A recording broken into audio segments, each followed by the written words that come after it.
The fog hung thick over the Ardennes forest on the morning of December the 16th, 1944. In foxholes and command posts scattered across an 80-mile front, American soldiers were preparing for what they thought would be a quiet winter. They were catastrophically wrong. At 5:30 a.m., the darkness erupted. Over 1,600 German artillery pieces opened fire simultaneously, their shells screaming through the frozen air and tearing into American positions. Within minutes, entire companies were shredded. Communications lines were severed. Command posts collapsed into rubble. Then came the panzers. 3 German armies, over 200,000 men supported by hundreds of tanks, smashed into the thinly held American lines. These weren't the exhausted, retreating Germans the Allies had been pushing back for months. These were fresh divisions, secretly assembled in the forests, armed with the last reserves of Hitler's war machine. Their orders were audacious: break through to Antwerp, split the Allied armies, and force a negotiated peace in the West. The German offensive achieved complete surprise. Within hours, American units were being overrun or surrounded. The 106th Infantry Division, fresh arrivals who'd been in combat for only days, found themselves encircled on the Schnee-Eifel Ridge. 2 entire regiments, over 8,000 men, would be forced to surrender in one of the largest capitulations of American forces in the European theater. Communication across the front collapsed into chaos. Phone lines were cut, radio frequencies jammed. Runners sent between units disappeared into the snow and never returned. In the command posts of the First Army, staff officers stared at maps covered with question marks and outdated position markers, trying desperately to understand what was happening. The situation deteriorated by the hour. German commandos in American uniforms, Otto Skorzeny's specially trained infiltrators, spread confusion behind the lines, cutting wires, switching road signs, and spreading false orders. Paranoia gripped the American rear areas. Soldiers were stopped at checkpoints and quizzed on baseball trivia to prove their identity. Even General Bradley was detained briefly when he couldn't answer a question about the capital of Illinois correctly. By December 19, the German penetration had created a massive bulge in the Allied lines, hence the name by which history would remember this battle. The bulge stretched 50 miles deep into American positions and threatened to split the Allied armies in 2. More critically, it severed communications between General Omar Bradley's 12th Army Group headquarters in Luxembourg and 2 of his 3 armies, the 1st and 9th, fighting in the north. Supreme Allied Commander Dwight D. Eisenhower faced the gravest crisis of his command. The entire Allied strategy, the carefully planned advance into Germany, was unraveling. American divisions were scattered, surrounded, or retreating in confusion. The port of Antwerp, through which flowed nearly all Allied supplies, was threatened. If the Germans reached it, the entire campaign could collapse. Eisenhower met with his senior commanders at Verdun on December 19. The atmosphere in that meeting room was tense. Some officers advocated retreat to consolidate lines. Others wanted to hold everywhere at all costs. But Eisenhower, chain-smoking and pacing, made decisions with remarkable clarity given the chaos. First, he recognized this wasn't a local problem requiring local solutions. This was the decisive German counteroffensive, and it required a decisive response. Second, he saw immediately that Bradley's 12th Army Group headquarters, isolated south of the Bulge, couldn't effectively command the 2 armies fighting north of the German penetration. The solution was obvious but politically explosive: temporarily transfer command of the northern armies to someone who could actually direct them. That someone would be British Field Marshal Bernard Law Montgomery, commanding the 21st Army Group to the north. The decision was militarily logical. Montgomery's headquarters had intact communications with the American 1st and 9th Armies. His staff could coordinate operations. His sector bordered the threatened area. But Eisenhower knew what this transfer meant politically. Placing over 300,000 American soldiers under British command would be seen as an admission of American failure. He made the call anyway. On December 20, 1944, Field Marshal Montgomery assumed temporary command of the US First Army under General Courtney Hodges and the US Ninth Army under General William Simpson. It was the largest American force ever placed under foreign command, larger than the entire American Expeditionary Force in World War I. The transfer was supposed to be temporary, lasting only until communications could be restored and Bradley could reassert control. But temporary in war has a way of becoming permanent if not carefully managed. Montgomery arrived at First Army headquarters like a man taking command of a sinking ship. He brought with him his characteristic confidence, his meticulous staff work, and his unshakable belief in his own military genius. What he found shocked even his experienced eye. American units scattered across the map, commanders unsure of their own positions, and a sense of near panic in some headquarters. To his credit, Montgomery immediately began imposing order. He pulled back exposed units, shortened defensive lines, and created reserves. He stopped the piecemeal commitment of reinforcements and instead built up concentrated striking forces. He brought British XXX Corps forward as an emergency reserve, ready to counterattack any German breakthrough. The German offensive had caught the Americans in complete disarray, but it had also awakened something in Eisenhower, a ruthless willingness to make unpopular decisions when survival demanded it. Giving Montgomery command over American armies was such a decision. It was not trust that motivated this transfer. It was desperation wrapped in military necessity. And while Montgomery worked to stabilize the front, political storm clouds were already gathering. American generals resented the implication that they needed British rescue. British newspapers began running stories about Montgomery saving the Americans from disaster. In Washington, congressmen demanded explanations. The temporary transfer of command that seemed so logical on December 20 was about to become one of the most controversial decisions of the entire war. The Battle of the Bulge would be won on the battlefield, but the battle over who deserved credit for that victory would poison Allied command relationships for the remainder of the war and beyond. For now, though, none of that mattered. The Ardennes was burning, American soldiers were dying in the snow, and the outcome of the entire Western campaign hung in the balance. Montgomery had been given an American army not because anyone wanted him to have it, but because there was literally no other choice. What he did with that army, and more importantly, what he said about it, would determine whether this emergency command arrangement strengthened or shattered the Allied coalition. Section 2. Montgomery takes control and takes credit. Field Marshal Bernard Montgomery swept into First Army headquarters on December 20 like a headmaster arriving at a failing school. He wore his trademark beret, carried his swagger stick, and radiated the absolute confidence that had made him both Britain's most celebrated general and its most insufferable. What he found at Hodges' headquarters confirmed his worst suspicions about American military competence. Staff officers looked exhausted and shell-shocked. The situation maps were a mess of conflicting reports. Some units were marked in positions they'd abandoned days ago. Others had simply disappeared into the chaos. General Courtney Hodges himself appeared to be on the edge of collapse. The strain of the past 4 days, watching his army torn apart by the German onslaught, had taken a severe toll. Some of Montgomery's staff privately wondered if Hodges was fit for command. Montgomery, to his credit, didn't relieve him, but he did surround him with British liaison officers and effectively began making key decisions himself. Montgomery's method was vintage British staff college doctrine: consolidate, reorganize, prepare. He immediately stopped the attempts to launch hasty counterattacks against the German flanks. Too dangerous, he declared, too likely to fail. Instead, he ordered American units to pull back to more defensible positions, shortening the line and creating reserves. This cautious approach infuriated some American commanders. Major General J. Lawton Collins of the 7th Corps had been preparing an attack to relieve Bastogne from the north. Montgomery canceled it. General George S. Patton, commanding 3rd Army south of the Bulge and still under Bradley's control, was racing north to hit the Germans from the south. Montgomery wanted to wait to let Patton's attack develop first while holding firm in the north. But Montgomery's caution made military sense. The German offensive had momentum. Throwing piecemeal counterattacks against it would achieve nothing except more American casualties. Better to establish a solid defensive position, let the Germans exhaust themselves attacking it, then counterattack with concentrated force. And it worked. By December 23rd, the German advance in the north had stalled against strengthened American positions. The critical road junction at St. Vith had been held for 6 days by the 7th Armored Division, buying time for other units to retreat and regroup. When St. Vith finally fell, the defenders had accomplished their mission. The Germans were days behind their timetable. The weather cleared on December 23, allowing Allied air power to savage the German columns. American fighter bombers swarmed over the battlefield, destroying tanks, trucks, and supply columns. The Luftwaffe, making its last major effort of the war, fought back fiercely, but was overwhelmed by sheer Allied numbers. South of the Bulge, Patton's 3rd Army had performed a logistical miracle, wheeling 90 degrees north and attacking into the German flank with 3 divisions in just over 48 hours. On December 26, Patton's 4th Armored Division broke through to Bastogne, relieving the surrounded 101st Airborne Division and securing the critical southern shoulder. By the end of December, the German offensive had clearly failed. The panzers that had smashed through American lines 2 weeks earlier were now stalled, out of fuel, and under constant air attack. American units that had been scattered and demoralized were now regrouping and counterattacking. The Battle of the Bulge was being won. Montgomery had played his role effectively. His reorganization of the northern defenses had worked. His cautious cautious approach had conserved American lives while the Germans exhausted themselves. His bringing forward of British reserves had provided a safety net that, fortunately, hadn't been needed but had prevented catastrophe if the Germans had broken through. But then, Montgomery made his critical mistake. On January 7, 1945, with the battle still ongoing but clearly won, Montgomery held a press conference. What he said in that conference room would poison his relationship with American commanders and nearly shatter the Allied coalition. Montgomery began by praising American soldiers. He spoke of their courage, their sacrifice, their fighting spirit, but then he pivoted to the command situation. He described how he'd sorted out the mess, how British leadership had stabilized the situation, how his tactical genius had prevented disaster. "The battle has been most interesting," Montgomery said with his characteristic smirk. "I think possibly one of the most interesting and tricky battles I have ever handled.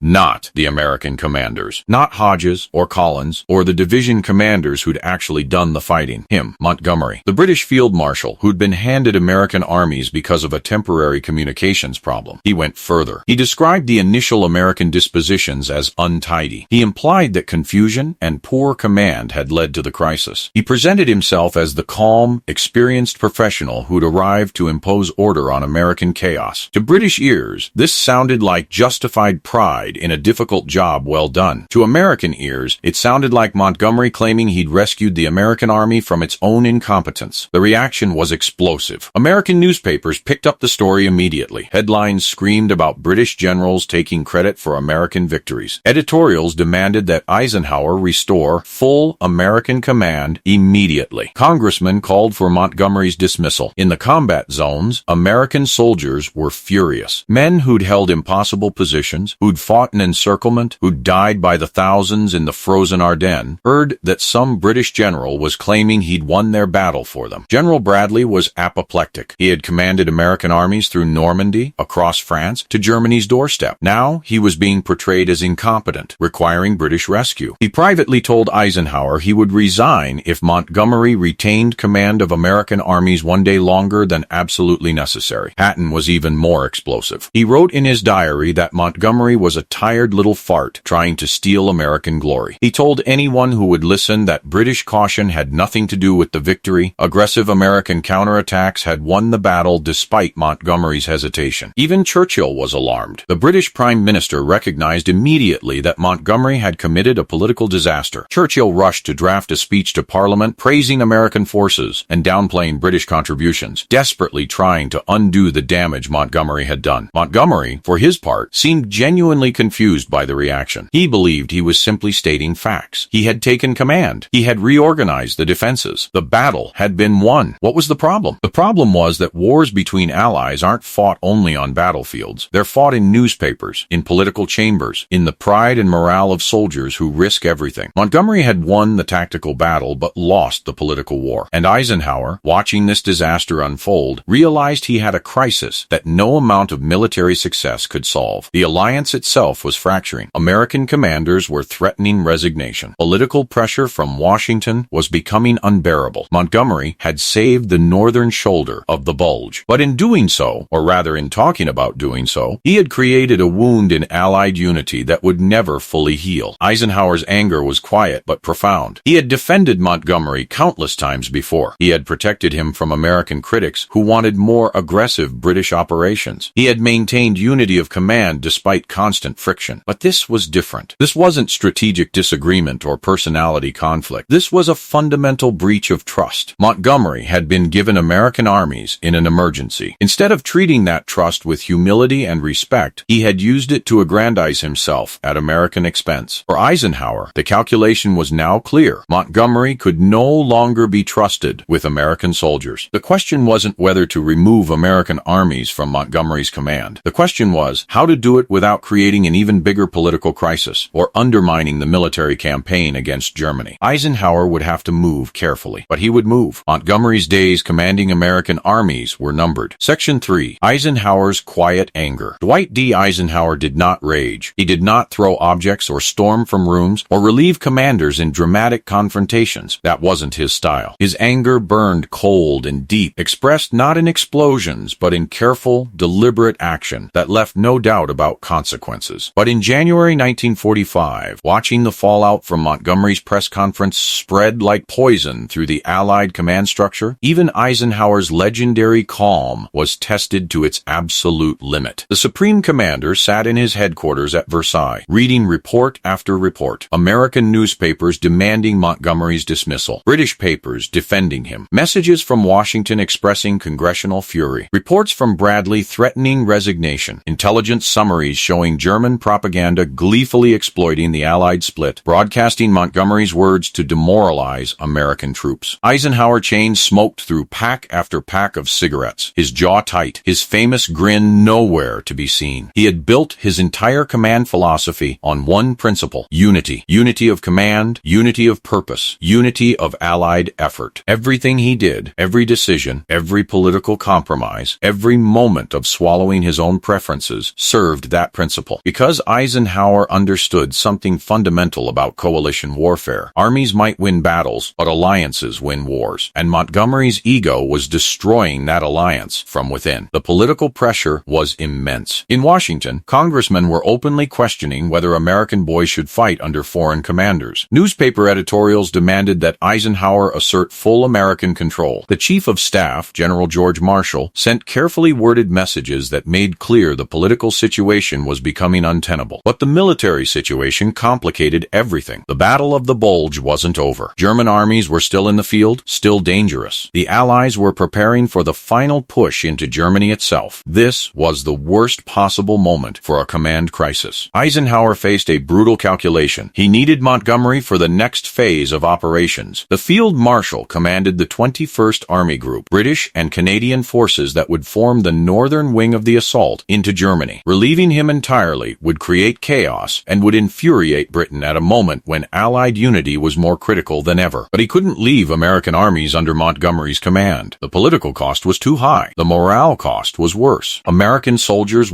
could not fight effectively under a commander they believed held them in contempt. Eisenhower made his decision with characteristic clarity. Montgomery would remain in overall command of British forces, but American armies would be returned to American command as quickly as militarily feasible. The emergency that had justified the transfer was ending. Communications with Bradley were restored. The front was stabilizing. There was no reason, military or political, to keep 300,000 American soldiers under British command one day longer. But Eisenhower understood he had to manage this carefully. An abrupt public transfer would humiliate Montgomery and could provoke a British political crisis. Churchill was already fighting criticism in Parliament. Relieving Montgomery dramatically might force the British government to defend him, potentially splitting the alliance even further. So Eisenhower moved quietly. No announcements, no press conferences, just a series of operational orders that gradually shifted American divisions back to Bradley's 12th Army Group. On paper, these were tactical adjustments required by the changing battlefield situation. In reality, they were a systematic dismantling of Montgomery's authority over American forces. The first transfers came in late January. The US First Army began coordinating more directly with Bradley's headquarters. Divisions were shifted from Montgomery's operational control back to Bradley's. British liaison officers at American headquarters found their role diminishing, their advice less frequently sought. Montgomery noticed, of course, but Eisenhower presented each change as operationally necessary. The front was straightening out. Communications were restored. Bradley needed to coordinate his three armies for the coming offensives. All perfectly logical military reasons. Montgomery couldn't object without admitting what was really happening, that he was being stripped of American armies because he'd lost Eisenhower's confidence. Behind the scenes, Eisenhower was more direct. He summoned Montgomery for a private meeting, and in language more blunt than he typically used with the Field Marshal, made clear that the press conference had been a disaster. He ordered Montgomery to stop speaking to the press about American operations. He made clear that British-American relations had been damaged and that repairing them was now Montgomery's responsibility. Montgomery, for once, had the wisdom to comply. He issued a statement praising American forces and downplaying his own role. Too little, too late, but at least he recognized the gravity of the situation. But Eisenhower's anger wasn't just about the press conference. It was about a pattern of behavior that had plagued the alliance since Normandy. Montgomery's constant demands for priority in supplies and reinforcements, his criticism of Eisenhower's broad front strategy, his barely concealed belief that he should be overall ground commander instead of Eisenhower. The press conference was simply the moment when Eisenhower's patience ran out. Eisenhower confided to his deputy, Air Chief Marshal Arthur Tedder, that he'd seriously considered relieving Montgomery entirely. Tedder, no friend of Montgomery's himself, supported the idea, but both men recognized the political impossibility. Churchill would fight any effort to relieve his most famous general. The British public would see it as an American power grab, so Eisenhower chose a subtler form of relief: relegation. Montgomery would remain in command of British forces, but his influence would be carefully contained. His suggestions would be listened to politely and largely ignored. His role in future operations would be important, but not decisive. Most critically, he would never again command large American formations. The other American generals noticed the shift immediately. Bradley, still fuming over the press conference, felt vindicated. Patton, always suspicious of Montgomery, became openly contemptuous. Even the normally diplomatic General Simpson of Ninth Army, who'd actually worked well with Montgomery, was relieved when his army was returned to American control. Eisenhower said little publicly about any of this. In his communications with Marshal, he downplayed the drama and emphasized military necessity. In his meetings with Churchill, he was diplomatic and reassuring. To the press, he maintained that Allied unity was stronger than ever. But in the quiet corridors of power, everyone understood what had happened. Montgomery had overreached. Eisenhower had responded. And the balance of power within the Allied command structure had shifted decisively toward the Americans. The Battle of the Bulge had been won on the frozen fields of Belgium, but the battle for command authority had been won in the careful, deliberate actions of a supreme commander who understood that managing personalities was as important as managing armies. Montgomery had proven himself a capable battlefield commander, but he had also proven himself unreliable in the political dimension of coalition warfare. That dimension mattered to Eisenhower. It mattered more than tactical brilliance or operational success, because wars might be won by generals, but peace had to be built by allies, and allies who couldn't trust each other couldn't build anything lasting. Eisenhower's quiet anger had accomplished what rage never could. It had corrected a mistake, preserved the alliance, and sent an unmistakable message about the limits of British authority over American forces. Montgomery would continue serving, but he would serve on America's terms now. The temporary command arrangement born of emergency had ended. What replaced it was something colder, a working relationship stripped of trust, maintained by necessity, but bounded by profound limits. Eisenhower had made his choice. Unity mattered more than any single general's pride, even, or perhaps especially, when that general was Britain's most famous field marshal. Section 4. The Turning Point. Bradley reconnected. By late January 1945, the tactical situation in the Ardennes had transformed completely. The German armies that had smashed through American lines 5 weeks earlier were now shattered remnants retreating back toward the German border. The great bulge in the Allied lines was being systematically erased as American and British forces compressed the salient from all sides. More importantly for the command structure, the communications crisis that had justified placing American armies under Montgomery had been completely resolved. General Omar Bradley's 12th Army Group headquarters in Luxembourg was back in full contact with all its subordinate armies. The fog of war that had descended in mid-December had lifted. There was no longer any military justification for keeping the 1st and 9th Armies under British command. Bradley had been waiting for this moment with barely contained fury. Throughout December and January, he'd watched Montgomery command 2 of his 3 armies while he retained control only of Patton's 3rd Army in the south. He'd read Montgomery's press conference remarks with mounting rage. He'd endured reporters asking whether the Germans had broken through because American command had failed. Now, with communications restored and the battlefield stabilizing, Bradley went to Eisenhower with a simple demand: return my armies immediately or I resign. It wasn't a bluff. Bradley, normally diplomatic and measured, had reached his limit. He commanded the largest army group in American history, potentially over 1 million men when all forces were assembled. He had proven himself from Normandy through the liberation of France. He would not be humiliated by serving as a subordinate commander to Montgomery, even indirectly. Eisenhower didn't need convincing. He'd already decided to make the transfer. Bradley's ultimatum simply accelerated the timeline and provided political cover for what needed to happen anyway. On January 17, Eisenhower issued the order, effective immediately. The US First Army would revert to Bradley's operational control. The 9th Army would follow shortly after. Montgomery would return to commanding solely British and Canadian forces of the 21st Army Group. The transfer itself was executed with remarkable efficiency, a testament to the professionalism of the staff officers involved. Thousands of pages of operational orders, supply plans, and tactical directives had to be revised. Communications networks had to be reorganized. Liaison officers had to be reassigned. The entire command structure for over 300,000 men had to shift from one headquarters to another. It took less than 48 48 hours. American divisions that had been receiving orders from Montgomery's 21st Army Group headquarters suddenly found themselves back under Bradley's 12th Army Group control. British liaison officers packed up and returned north. American staff officers at Bradley's headquarters found themselves coordinating operations they'd been cut off from for a month. Montgomery was informed of the decision in a carefully worded directive from Eisenhower that framed the transfer as an operational necessity rather than a rebuke. Now that communications were restored and the front stabilized, it made sense to rationalize command arrangements for the coming offensives into Germany. Montgomery accepted the order without protest, publicly at least. Privately, he was deeply wounded. He believed he'd performed brilliantly during the Bulge, stabilizing a crisis that American command had created. Now, he was being punished for his success by having his most powerful striking force stripped away. But Montgomery was enough of a political survivor to recognize when he'd lost a battle. He issued statements praising the American forces who'd served under him. He sent gracious messages to Hodges and Simpson, the commanders of First and Ninth Armies. He maintained the fiction that this was simply a sensible operational adjustment. But everyone in the Allied command structure understood the real message. Montgomery had been fired from commanding American troops. Bradley immediately felt the change. In his headquarters in Luxembourg, the mood shifted from frustrated resentment to energized purpose. His staff began planning operations with all three of his armies, 1st, 3rd, and 9th, working in coordination. The sense of amputation that had characterized December and January disappeared. Most importantly, Bradley's relationships with his army commanders were restored. General Hodges of 1st Army had been in a particularly difficult position, technically under Montgomery's command, but instinctively looking south toward Bradley for guidance. Now the chain of command was clear again. General Patton, commanding 3rd Army, was characteristically blunt about his satisfaction. He'd hated seeing 2/3 of Bradley's force under British command. He'd hated Montgomery's cautious approach. Now, with American command restored, he anticipated aggressive operations that would push rapidly into Germany rather than the methodical, set-piece battles Montgomery favored. The reaction among ordinary American soldiers was equally positive. Men who'd fought through the Bulge under temporary British command were glad to be back under American generals they knew and trusted. The sense that they'd needed rescuing, the implication of Montgomery's press conference, was replaced by pride in having weathered the storm and won the battle themselves. The transfer also had immediate operational implications. Eisenhower was planning the final assault into Germany, and having all American forces under unified American command simplified coordination enormously. Bradley could now plan operations involving all three of his armies without having to coordinate through Montgomery's headquarters. The strategic approach shifted as well. Montgomery favored a concentrated thrust in the north, his forces crossing the Rhine, then driving across the North German plain toward Berlin. Bradley advocated a broader offensive, with multiple crossings of the Rhine and parallel drives into Germany that would prevent the Germans from concentrating their defenses. With American forces firmly back under American command, Eisenhower's natural inclination toward Bradley's broad front approach became easier to implement. Montgomery's voice in strategic debates, while still heard, carried less weight when he commanded only Commonwealth forces rather than the combined might of American and British armies. The political dimension was equally important. In Washington, the restoration of American command was greeted with relief and satisfaction. Congressmen who'd been demanding action saw that Eisenhower had acted. Newspapers that had criticized the command arrangement during the Bulge now praised the return to American control. In London, Churchill breathed easier. The command controversy had threatened to create a serious political crisis in Anglo-American relations. The quiet, professional way Eisenhower had managed the transfer, no public recriminations, no dramatic confrontations, allowed everyone to move forward without loss of face. But the transfer marked more than just an operational adjustment. It represented a fundamental shift in the balance of power within the Allied command structure. When the war had begun, Britain had been the senior partner, more experienced in combat, providing crucial leadership and expertise. American forces had been green, untested, learning their craft under British tutelage. Those days were over. By early 1945, American forces vastly outnumbered British forces on the Western Front. American production was supplying the bulk of equipment and supplies. American commanders had proven themselves in combat from North Africa through France. The United States was clearly the dominant military power in the alliance. The return of American armies to American command simply formalized what had been obvious for months. This was now predominantly an American show. British forces remained important, Churchill's voice still mattered, and coordination between allies remained essential, but ultimate authority rested with the Americans. Montgomery understood this, even if he couldn't quite accept it. His influence, so dominant in 1942 and 1943, was waning. The Americans were in charge now, and they had made clear they would no longer tolerate British command over American soldiers